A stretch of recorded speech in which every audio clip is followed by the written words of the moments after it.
tullansa. Bu kardeşimden de bir tane xahiş edirəm. O gün o şəki mahnısına başlayıb mən 800 manat göyə pul tullamışam. Onu özün oxu başlayanda olar mı? Olar mı kardeşim? Xahiş edirəm. Başlanğıcı ilə olsun. Ehtimad atamızın bir xahişi ilə bugün musiqi meydana Rəvan bəy dəvət olunubdur. Rəvan bəyin ən populyar bir musiqisi var, özü o elini sevən, obasını sevən, elin oğlu olan Şəki mahnısı ilə Azərbaycana tanınan bir müğənnidir. O da ki, istərdim ki, o mahnı bugün dostlar üçün ərmağan etsin. Buyurun.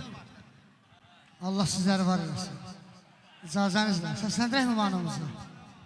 Dostum eğer bir kere var olun, her biriniz var olun. Gidip elə sen Şəkiyə salam deyərsən o gözəlliklərə. Eşq olsun sizlərə, ha, var olasınız. Yaman darıxmışam mən, yüreğimi sıxmışam mən. Gel oradan neçə vaxt çıxmışam mən. Eşq olsun.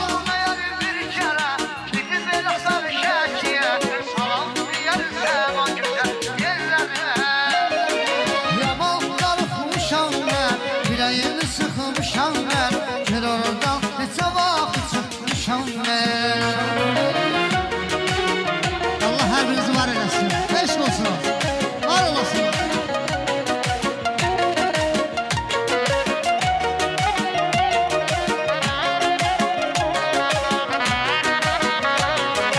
Var olasın.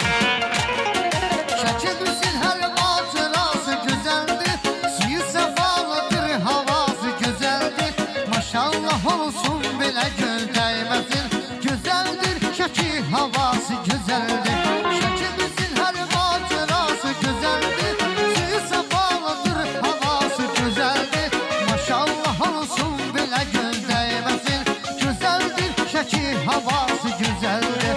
Dostum eğer bir kere gidip eləsən Şəkiyə, salam deyərsən o gözəl yerlərə. Yüreğimi sıkmışam ben, gel oradan neçə vaxt çıkmışam ben. Dostum eğer bir kere gidip eləsən Şəkiyə, salam deyərsən o güzel yerlərə.